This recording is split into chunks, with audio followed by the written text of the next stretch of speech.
Hey, good morning, and welcome to another episode of Empowerment Through Encouragement, where I talk about ADHD and ADD. And, these messages are not just for people with ADHD or ADD. These are real life situations, these are real life experiences that we all have. And it's not about being defective. It's not about being lost. It's not about being broken because you're not broken and you don't need to be fixed.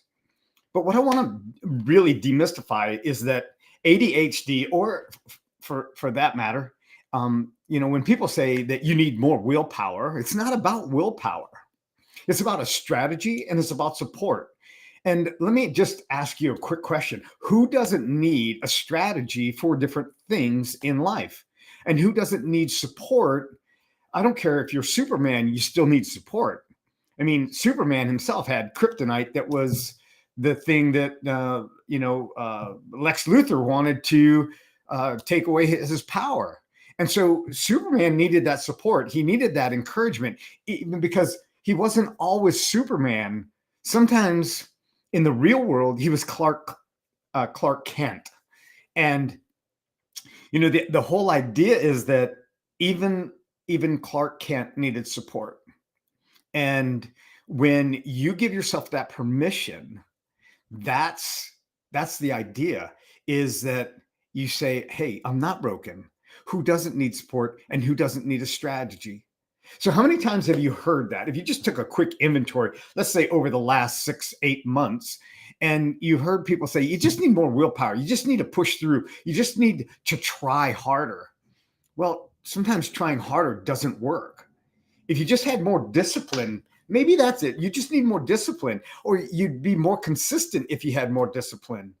You see, if other people can do it, then what's your excuse, right?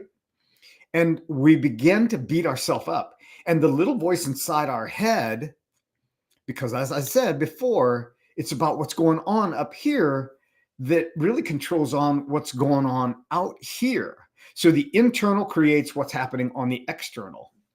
Now, let's be honest. As I said, whether you have ADHD or not, you've probably heard this say, you just need to have a little more willpower. Maybe you've said it to yourself. It's not feeling. Now, let me say that again. It's not a great feeling when you ruminate these kind of thoughts in your mind over and over, because we can put the smile on our face and we can put the facade on, but internally there's something that's going on. There's an experience. And these struggles, if you don't have the support, if you're not able to share it with other people, if you're not able to have somebody from the outside looking in and be able to see what, sometimes we're just so close to our own environment that we need some outside view. We need a positive outside view, not negative outside view.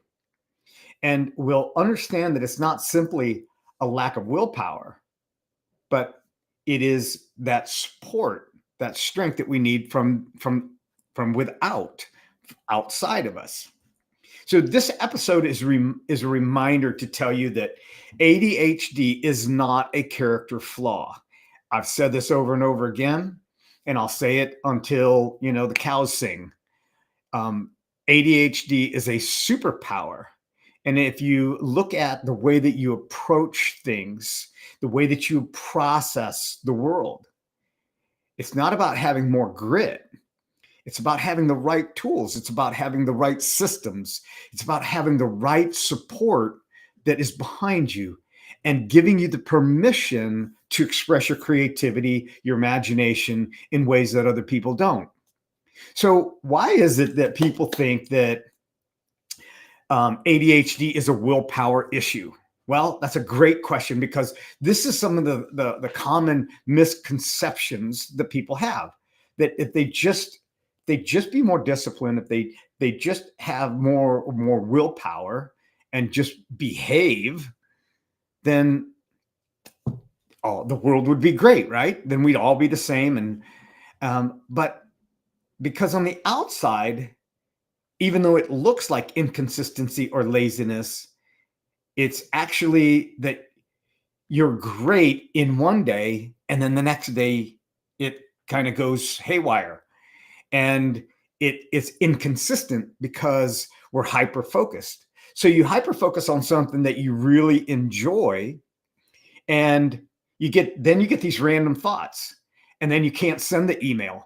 You were meaning to send something, and it just got sidelined. It got put off. And we get hyper focused on something. We get hyper focused on the things that really inspire us. Like, I can get lost in training. I can get lost in having a conversation. I can get lost going to the grocery store and striking up a conversation and thinking, "Oh my gosh, I've got to get back because I'm the one bringing the salad." And they're waiting on me, and I'm having a conversation, and we're talking about food ingredients, and we're talking about different things, and I get wrapped up in that. One of the things that I would say, somebody would ask me, "How much longer are you going to be?" And I say, "I'm going to be about 30 minutes." And they go, "Oh, I'll count on an hour." And I'm like, "What do you mean?" Because you're going to the store, you're going to get wrapped up in a conversation. Now, why does that fuel me? Because it's inspiring. When you help, or when you're encouraging somebody, you're having a conversation, and you meet somebody where they're at, and you have just the right words to say, you have just the right encouragement, you just lose. Well, let me say, you don't lose, but I lose track of time. I lose track of time because that's my energy. That's where I live. And it is I get entranced in that. So it's not that it's a defect. Just sometimes I need to harness that, and putting that on a timer. And I don't wear a watch. But if I set my alarm on my phone, it kind of gives me that trigger. Like, I set an alarm and I go, "Oh, hey, you know what? I've got to run. It's great talking to you. Let's catch up again." And so this kind of inconsistency can seem confusing to those people on the outside, those people that run a different system than we do. Okay. So they can blame it on effort, but it's not about effort. You see, the truth is that ADHD is tied to an executive function. Up here, it's the brain's self management system. And when that system has a gap in it, it's not about trying harder. It's about having a different internal wiring. If I were to take the wiring of an aircraft, so I was an aircraft mechanic. I was certified in the plumbing and the electrical. The plumbing and the electrical on an aircraft is completely different than plumbing and electrical on a vehicle. So I couldn't take and apply the same knowledge that I had and where the wiring harnesses were going to go, because they were totally different going to the cockpit of a car versus the cockpit of an aircraft. So the idea is that I'm not broken. I'm just specialized in one area. And so when you understand that your brain is the same way, you're wired for creativity, vision, and innovation. And when somebody tries to put you in a box, okay, they try to put you in a confined area, it doesn't work well. I need to have expression. I need to have visibility. I need to see beyond the little space that I'm in. So when I get done with these calls, these video calls, I have windows that are in this room. And I open them up so that I can see the squirrels, I can see the bird, I can watch the grass turning greener. And that's the support system that I need. I need to see something constantly happening, because that's what stimulates my mind. And what it does is I allow that creativity, and I allow an idea to come and put it into a thought, a paper. I've got 3 or 4 different notebooks that are opened up on my desk, because that's how I operate best. Now, that can also be a problem, I want to share, because I can have too much stimulation. So it is setting myself up in an environment that supports and gives me the tools and the strategies that I need to accomplish the goals that I'm wanting to do. Now, I'm going to say this. If you haven't had your coffee, drink up, because I'm loaded today. All right. I just have this energy. I woke up. I was fully engaged. I slept, I don't know, how good I slept, but it was really good. And then that 5-minute cold shower just invigorates me. So if you haven't tried it, try it. That's my strategy. You see, maybe that strategy doesn't work for you, but that's what does for me. And I tell people that, and they're like shivering just me telling them about it. But the idea is do what works best for you. You see, it's not about willpower. So if it's not willpower, what does help? Well, it's about building your own toolkit. It's not about somebody else's checklist. See, here's where we get creative. And I'm going to suggest some ideas here for your ADHD friendly strategies. And they're not about doing more, it's about doing differently. And when somebody says, maybe if you just did it better, I say, I want to reframe that. And I say, what if we just did it differently? And we took better out of it. If we took good, best, and better, or good, better, and best out of it, out of the equation, and just said different, differently, and more different. And what we will come up with is a different outcome. And, it is that my way is not better than your ways. Just I'm giving you strategies and tools. You take these tools and you put them in your toolbox. And if you don't have a toolbox, create one.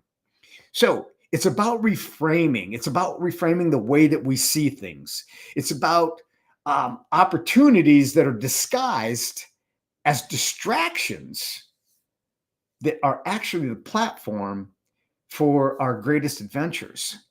So here's a couple of things that you could do. You could gamify what it is that you're doing. Turn the tasks into challenges and say, you know what? I want to do 50 push-ups today. So how can I accomplish that?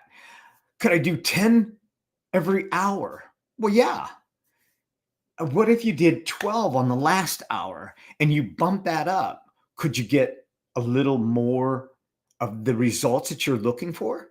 And reward yourself. Anchor. I tell my clients, I tell people that I talk with all the time, you have to anchor in your celebration. You have to make a move. You go to a football game or a basketball game or a sporting event or a musical, or you go to a movie that you really like. What do you do at the end of the movie or the end of the touchdown or the winning shot? You clap, you anchor it in. You don't go, well, yeah, we won. That was nice. And if you do, we really need to talk. So gamify it, all right? Create zones in your space. Create this zone of genius. Create a chill zone, even a messy brain zone. Just like you just let thoughts just come into your mind. And I have notebooks. This is one of them, and I just start scribbling stuff down. It's not neat. It's not pretty, but it's there. I'm thinking about it. I'm not having to wait for anything. So this notebook is my messy brain notebook. And it's open to a new section. So I've got a space so that I can just scribble a thought down. One of the other things that I do when I'm reading a book and I don't want to write something down, I just grab my phone and I voice into my notes so that I don't forget it. So that I don't have to write it down and start thinking about each word. I just recite it, and it creates that zone of genius. The other thing you can do is name your distractions. Okay. Hey, that part of the brain called the amygdala that really puts us into this worry, thinking about, procrastinating, disappointment, anxiety, all these little things. When she shows up, I just call her Crazy Amy and I just say, hey, Crazy Amy, not today. I can't, we're not doing this today. And I just reset myself. When you name your distractions, then you can make fun of it. And that's one of the ways that you can, this is a tool that you can use. You can use novelty as your advantage. Rotate the approach, change the locations, create a playlist, do reps of push-ups or burpees or squats and make it fresh. And one of the things I tell my clients that I'll do before each meeting, I do 25 push-ups. And days that I have a lot of meetings, they're like, you got a lot of push-ups in today. And I go, yeah. And I just gamify it. See, what it does is it brings my mind out of what I've just done or what I'm doing, and I get myself physiologically and psychologically psyched up for what I'm about to do. And it creates an energy. It creates a different mindset. Um, you know, energy matching. Now you can match your task to the current vibe that you're feeling. You feeling wired? Tackle the hard thing.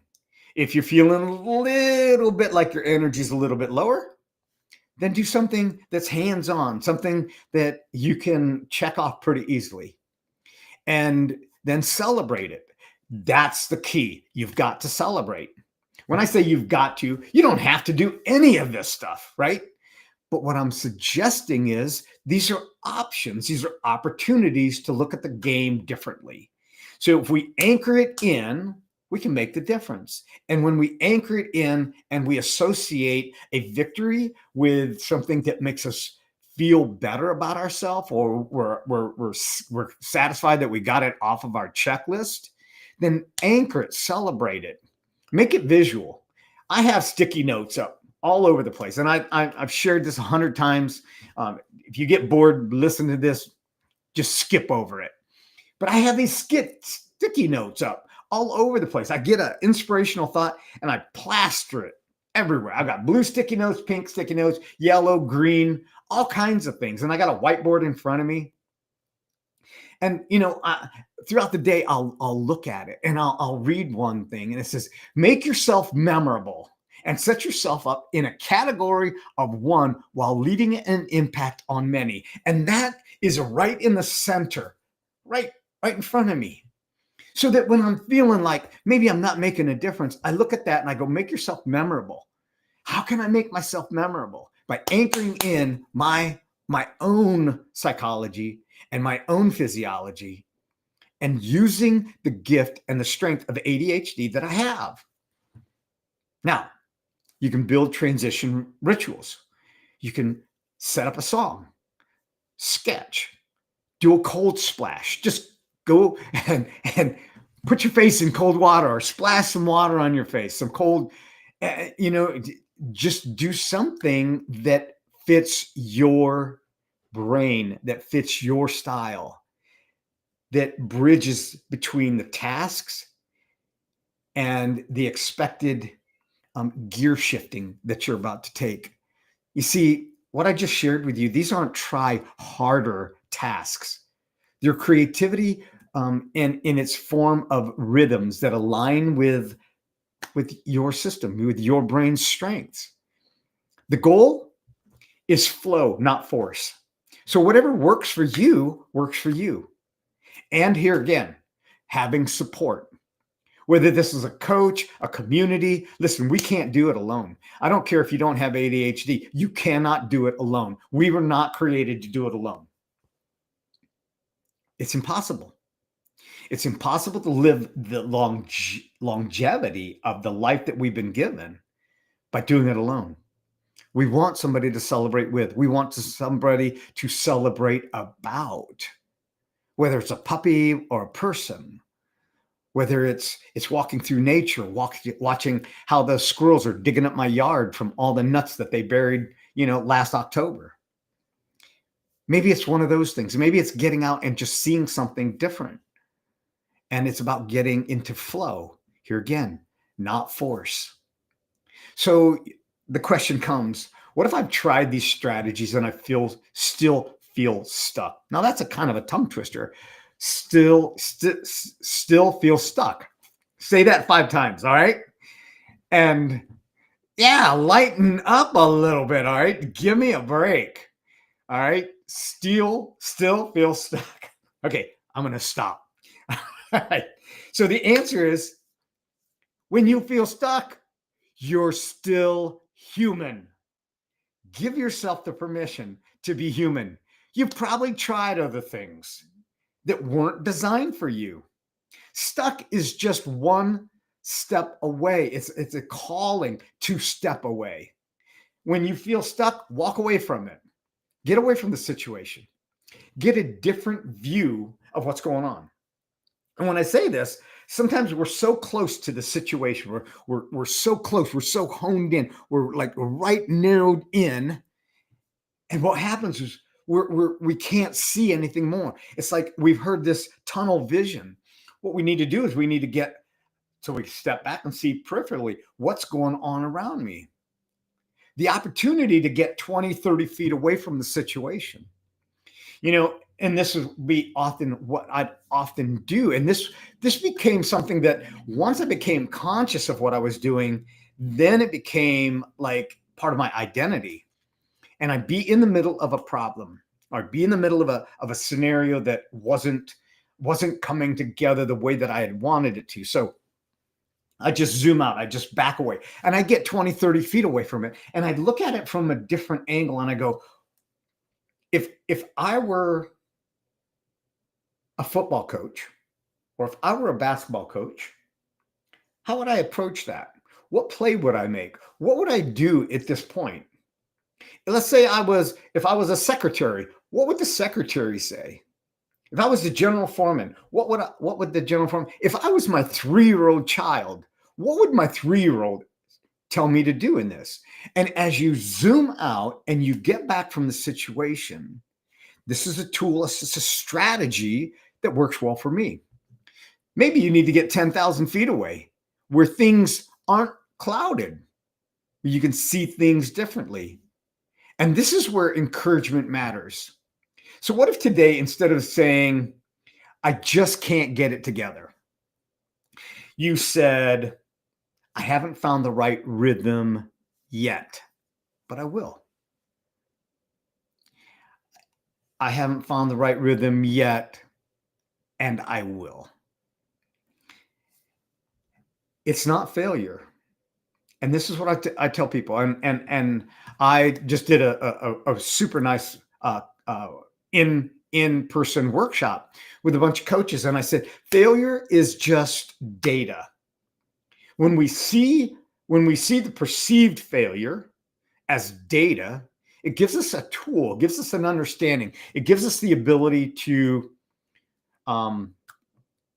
take an inventory and go, what didn't work the way that we wanted it to? You see, when we ask better questions, we get better answers. Instead of just saying what didn't work, ask what didn't work the way that we envisioned it to work. What was the play that took place that continually doesn't happen? What is happening in that? And that's why, when you go back and you review tapes, you're able to see from a bird's eye view from 10,000 feet away when you're not in the heat of the moment or the circumstance or the situation. You can see differently, maybe what you would have done differently. And that is going to come up again and again. So it's there for us to evaluate and assess. So let's begin to normalize experimenting. If it doesn't work, no big deal. Just say next. If you want to do something with a certain group or certain people and they say no, just say, okay, no, not now, next. And when we begin to normalize building on one small event, one small win at a time, that's when our ADHD and our hyperfocus and the things that when others say, you just need more willpower, you need more discipline, you say, no, you know what? I'm going to build on this small win and I'm going to set that up for success. And I need to be in my zone. What is the things that created that zone for me?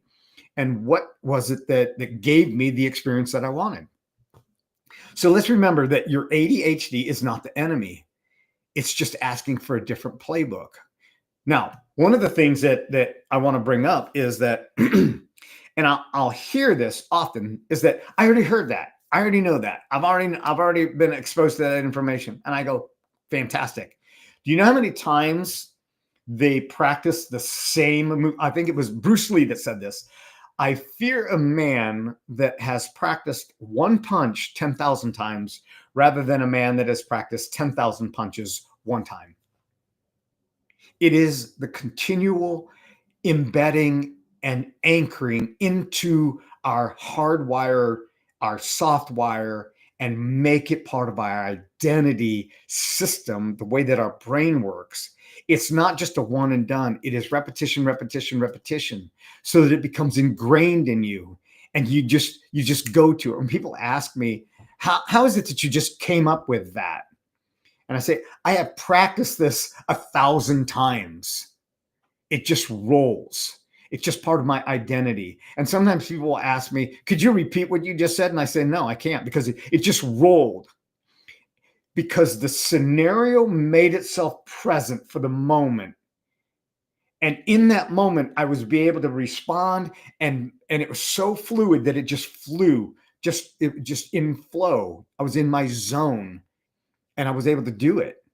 Could I do it again if the scenario came back up? Probably. It may sound a little bit different, but it would have the same results, the same outcome. So what is one small thing that you can do to support your ADHD? Well, as I said, set a timer. I've got timers all over the place. And these timers give me the ability so that I can set that timer, and it tells me, hey, it's a pattern interrupt. And that pattern interrupt says, wait, why is that timer going off? So when I'm outside and I know I want to get nature inside of me, but I've got other things to do inside, I set a timer. That alarm goes off. I go, oh, you know what? I need to put things up now so that I can go and do the things that I have to do or I want to do to get to the next level in another area. And so this time out here needs to be put on the back burner again. So it just gives me the ability to adjust, and then I can just start, and I chose one task. I take an inventory on the way that I want it to turn out differently, not necessarily better, but differently. And I don't aim to be perfect. I say that perfection is the lowest standard because it is impossible to achieve. And if you know me by now, one of my favorite sayings is, have an outstanding day. And the reason that I want to say it that way is because outstanding has my own meaning to it. It's not have a good day, not have a better day. Better than what? You know, when people say, I go to the grocery store and I ask, how you doing today? I'm asking for right now. It's pretty good. I go, what would it take to go from pretty good to outstanding? And they get a smile on their face.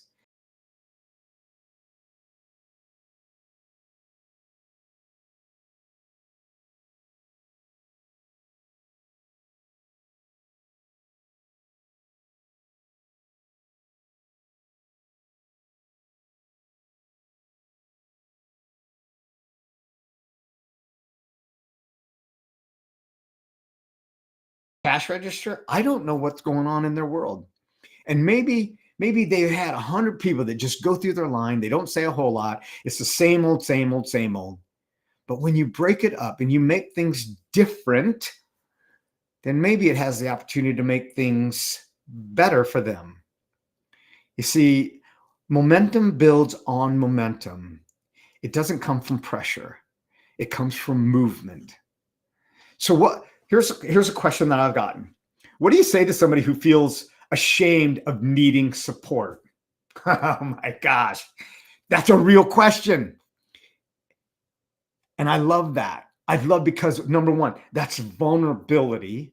Vulnerability is a strength, and it opens up the possibilities of possibilities. I say you're allowed to design your life, your outcomes, the way that honors the way your brain works. Don't try to be somebody else. So often we judge ourselves of where we're at compared to somebody where they're at, and they've got 10 years experience on us. And we say, I'll never be as good as them. And you know what they would say? They would say, I started just like you. I started just like you. You think I came out of the womb having all this knowledge? No. It is experience. It's learning. It's after trial. It's after practice and practice and practice. And no one builds a house with only a hammer. It's just impossible. Now, you're building a house, you're building an environment, you're building a community. And having the need for support is just like having tools in your toolbox. I built several houses and I needed more than a hammer. I needed more than a hammer and a nail. You just can't smash everything with a hammer. I needed saws and I needed levels and I needed chalk lines. I needed all kinds of different tools, different drywall tools. I needed a 6-inch knife, a 10-inch knife, a 12-inch knife, 16-inch knife. I needed larger pans when I was doing different phases of drywall. I needed paint sprayers and I needed all kinds of things. Now imagine you're trying to build a house on a foundation, right? Well, as much building as I did, every home had its own specific foundation. So if you try to build a home on a different foundation, but you've got a different blueprint, well, it's not going to work very well because it's not going to line up. And if you start building floor plans outside of the foundation, either you're going to have bugs that come in or you're going to have a wall that falls in because there's no support underneath it because a foundation isn't designed for that. So getting strategies and getting support, having that support, that foundation up underneath you isn't a flaw. Can you imagine? We've all heard the phrase, if you judge a fish by its ability to fly, the fish would think it's stupid. Well, what if that's what we're doing to ourselves when we think that we don't need support, when the environment that's around us and we don't need support, or we are afraid to ask for support.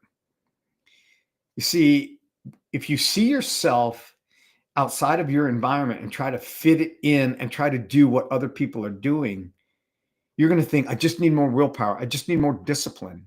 No, what is needed is that you pick pieces and samples of other strategies that have worked for them in their environment and then transfer them over, and how would it work in your environment? So, understanding that your blueprint is different than other people, it doesn't make it better. It doesn't make it worse. It's not broken. It's just different. So embrace that. So here's what I want to tell you. I want to share with you that you are, number one, you're not broken, you're not lazy, and you're not left behind. It's just that you've been trying to play with rules that weren't written for your brain in mind. Hey, you're not broken, you're not lazy, you're not behind. You're just trying to play with different rules that didn't have your brain in mind. That kind of rhymes, doesn't it? Yeah. See that? I'm just chasing that rabbit. So let's change that. All right. You're not broken. Let's rewrite the playbook that fits for you.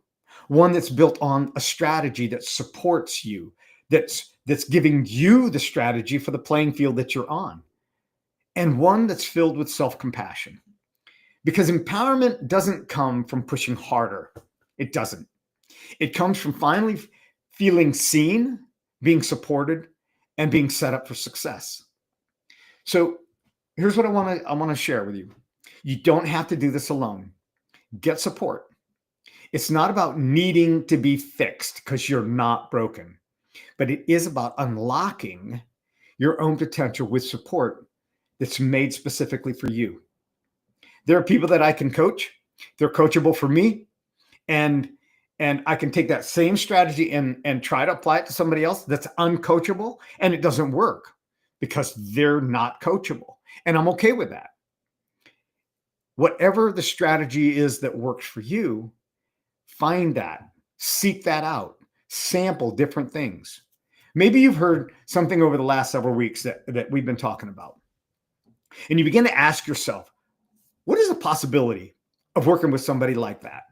What is the potential that I'm not tapping into? What is it that I'm not seeing in myself that somebody else might be able to see? And I can tell you this, I can walk into a room and I can see and I can read people. And there are many coaches that can do the same thing. Getting that support is not weakness. It is actually strength.